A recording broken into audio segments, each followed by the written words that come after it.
વિચાર પણ મારો છે અને આ ડિસિઝન પણ મારું જ છે. હું તારી સાથે આ રિલેશન આગળ વધારવા માંગતો નથી. It's over. Okay, it's over. કે જ્યારે પ્રેમ થાય ને ઘડીએ ઘડીએ લાસ્ટ સીન પર નજર પડે. મારે આ બધું અનુભવ કરવો છે તારી સાથે. મેં તને વાત કરી હતી ને, આપણી વેડિંગ પ્લાનર આ એ જ છે, માયરા.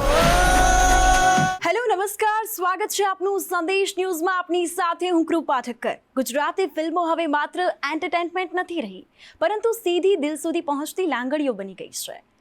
આજે આપણે વાત કરવા જઈ રહ્યા છીએ એક એવી અનોખી, મસ્તીભરી અને ઇમોશનલ સફર વિશે. વાંકી ચૂંકી લવ સ્ટોરી. નામ સાંભળતા જ સ્માઇલ આવી જાય, હે ને? હા, તમે સાચું સાંભળ્યું. ફિલ્મનું નામ વાંકી ચૂંકી. એટલી જ રસપ્રદ આ ફિલ્મની કહાની. આ મૂવીનું ટ્રેલર રિલીઝ થતાં જ સોશિયલ મીડિયા પર ધૂમ મચાવી રહ્યું છે. હવે 8 મેના રોજ આ ફિલ્મ તમારા નજીકના સિનેમાઘરોમાં રિલીઝ થવા જઈ રહી છે. આ ફિલ્મ માત્ર લવ સ્ટોરી નથી, આ છે પ્રેમ, લાગણીઓ, મિસઅન્ડરસ્ટેન્ડિંગ્સ અને જીવનના અનએક્સપેક્ટેડ ટ્વીટ્સની સફર. જી હા, અહીં દરેક વળાંક તમને હસાવશે અને વિચારતા પણ રાખશે. તો સંદેશના સ્ટુડિયો પરથી આજે મારી સાથે જોડાયા છે આ ફિલ્મની શાનદાર સ્ટારકાસ્ટ. ગુજરાતી ફિલ્મ જગતના પ્રતિભાશાળી ડિરેક્ટર ધ્વની ગૌતમ, ટેલેન્ટેડ એક્ટર હેમાંગ દવે અને આપણા સૌના ફેવરેટ એક્ટર્સ પૂજા જોશી અને એક્ટર પરીક્ષિત તમાલિયા. આપ સૌનું સ્વાગત છે સંદેશ ન્યૂઝમાં. Thank you. આભાર. Thank you so much. Movie વિશે વાત કરીએ તો ડાયરેક્ટર સર અમારી સાથે જોડાયા છે ધ્વની ગૌતમ. પહેલાં હું આપને પૂછવા માંગીશ, ધ્વનીજી, વાંકી ચૂંકી જે ફિલ્મ છે એ નામ ખૂબ જ યુનિક છે. તમને આ અનોખા નામ પાછળનો વિચાર કઈ રીતે આવ્યો? पहले तो नाम ही नहीं मिल रहे थे, बहुत सारे नाम हमने सोचे, बट आई गेस पूजा और मल्हार ने हेल्प किया टाइटल के लिए, वांकी चूंकी लव स्टोरी का टाइटल रखने के लिए.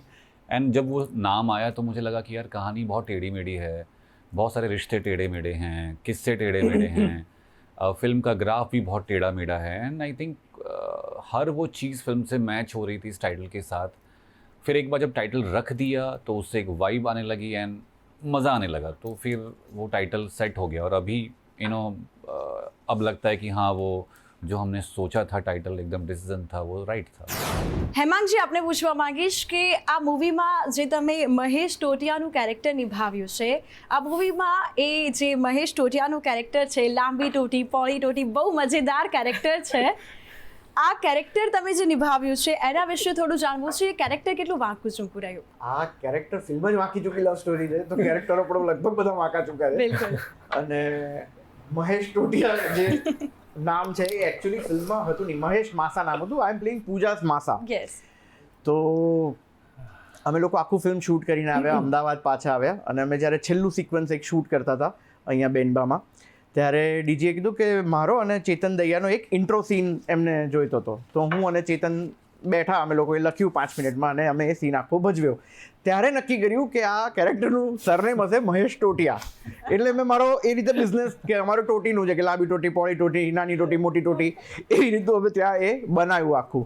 અને ચેતન દૈયાનું કે હું ઘાસવાળો છું, એવું કંઈક એનું એ બન્યું એ.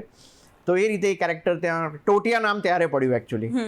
અને પૂજાનો માસા છું, એક ફેમિલી મેમ્બર છે, એક ડેસ્ટિનેશન વેડિંગની વાત છે, એટલે ત્યાં વાંકું ચૂકું બધું ઘણું બધું થાય છે. તો એ તમે ફિલ્મ જોશો ત્યારે તમને ખબર પડે. પૂજા, તમે પણ તિથિનું જે કેરેક્ટર નિભાવ્યું છે, ખૂબ જોરદાર કેરેક્ટર છે. આ લવ સ્ટોરીમાં તમારું પાત્ર કેટલું રિલેટેબલ છે આજની જનરેશનને આપ શું કહેશો?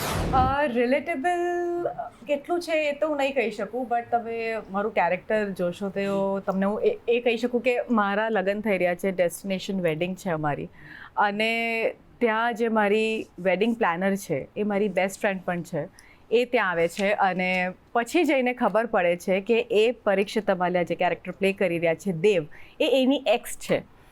અને પછી જે બધા કોમ્પ્લિકેશન્સ ઊભા થાય છે, આ જે કેરેક્ટર છે એ કેવી રીતે મેચ્યોરલી એ બધા કોમ્પ્લિકેશન્સ અને એ બધા સિચ્યુએશન્સને હેન્ડલ કરે છે, આગળ જતાં આ બેના લગ્ન થાય છે, નથી થતા, એ બધું જે બધું વાંકું ચૂકું છે એ બધી જોવાની તમને ખૂબ મજા આવશે. અને મારું જે કેરેક્ટર છે એ પણ આગળ જઈને એક ટ્વિસ્ટ લે છે જે બહુ જ સરસ છે, જે ઓડિયન્સને જોવાની ખૂબ જ મજા આવશે. અને કેટલું રિલેટેબલ છે I think audience will get two decide once they see the film. Parikshit આપની પાસે આવીશ, આપને પૂછવા માંગીશ કે અહીં આ મૂવીમાં તમે દેવનું કેરેક્ટર પ્લે કર્યું છે જી. અને ખાસ કરીને જો વાત કરીએ તો આ મૂવીમાં તિથિ હોય છે અને માયરા હોય છે. જી ત્યારે દેવનું કેરેક્ટર તમે પ્લે કરો છો, એનર્જી બહુ ડિફરન્ટ લાગી રહી છે. આ રોલ માટે તમારી કેવી તૈયારીઓ? આપણે ફિલ્મોમાં બહુ બધી વખત એવું કહેતા હોય છે કે આદર્શ ભારતીય નારી અથવા આદર્શ એક પુરુષ હોય, તો દેવ એક એવું પાત્ર છે કે જે કદાચ દરેક મા બાપ અથવા દરેક પરિવાર ઈચ્છતા હોય કે ઘરનો મોટો દીકરો કેવો હોય, તો એ દેવ જે પાત્ર લખાયું છે, જે અમારા ડિરેક્ટર અને રાઇટર્સે કન્સીવ કર્યું છે, એ દેવ એવો છોકરો છે જે ઘરનું ધ્યાન રાખે, ઘરની વાતો માને, બધાને સાચવે. અને જ્યારે લવ સ્ટોરી હતી એટલે ફિલ્મમાં તમે ટ્રેલરમાં જોયું જ છે કે જનરલી ટ્રેલર શરૂ થાય, લવ સ્ટોરી હોય તો વાર્તા શરૂ થાય, બે લોકો પ્રેમમાં પડે અને પછી ક્યાંક વચ્ચે બિછડવાની વાત આવે ને પછી પાછા કદાચ ભેગા થાય છે કે નહીં એવું આવે. પણ અમારી ફિલ્મના ટ્રેલરમાં વાત શરૂ જ બ્રેકઅપથી થઈ રહી છે. એટલે તમે વિચારો ને કે કેટલા બધા ટ્વિસ્ટ એન્ડ ટર્ન્સ હશે. તો એવા જ ટ્વિસ્ટ એન્ડ ટર્ન્સ મેં એઝ એન એક્ટર ફેસ કર્યા પરફોર્મ કરતી વખતે, અને મને બહુ મજા આવી.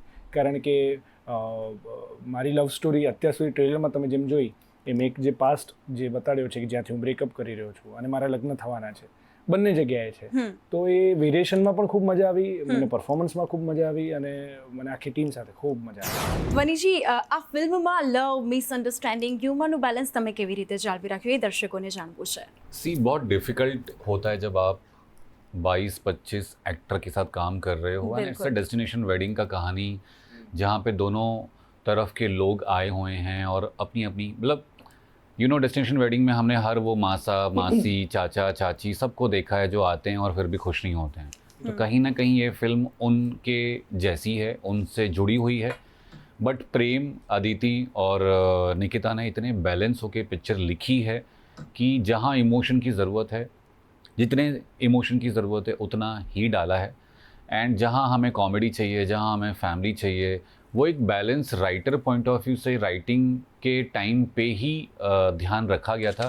तो जब आप डायरेक्ट करते हो पिक्चर तो आपके लिए बहुत इजी हो जाता है, क्योंकि आई नो कि ऐसी पिक्चरों पे लोग इम्प्रोवाइज़ करेंगे. आई नो कि अब जब 20, 22, 25 लोग एक साथ काम कर रहे हैं तो कुछ ना कुछ नया लेकर आएंगे. बट लकीली मुझे इतना ज़्यादा किसी को रोकना नहीं पड़ा कि आप ये मत करो वो मत करो.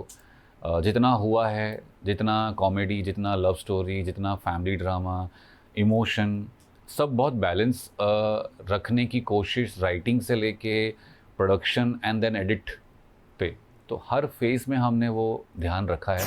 હેમાંગજી, આપને પૂછવા માંગીશ કે કોમેડી અને ઇમોશનલ્સ બંને જોવા મળે છે આ મૂવીમાં. વાંકી ચૂંકી મૂવીમાં કોમેડી પણ તમે એટલી કરી છે, સાથે ઇમોશન્સ બી છે. તો બંનેને સાથે લાવવું તમારા માટે કેટલું ચેલેન્જિંગ?